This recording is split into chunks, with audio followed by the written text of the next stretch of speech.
פלאש השופט שרק, אני מופנת למשחק, ולא מעניין אותי שום דבר מסביב. Heaven,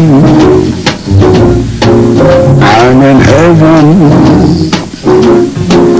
and my heart beats so that I can hardly speak. אני גם מכבי חיפה, השופט שרק לכדור עונשין, באותו רגע ישר רצתי עם שרה, אני ישר רצתי לדוידוביץ', הוא החזיק את הכדור ביד, חטפתי לו אותו, אני אמרתי, אני בועט את הכדור הזה. האם דוידוביץ' יוכל להשאיר את מכבי חיפה בתמונה? מראש שלקחתי את הכדור והייתי בעמוק ולא נתתי לאף אחד להתקרב אליי באותו רגע. ודניאל לוקח את הבעיטה פנימה! 2-1!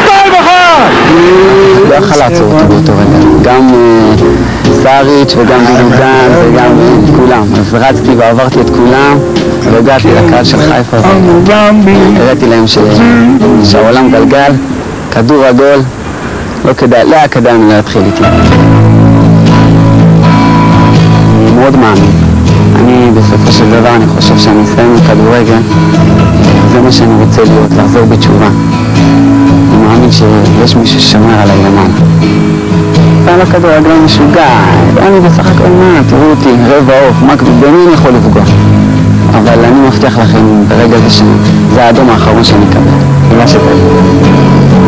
זה מה שהכי חשוב במעשה.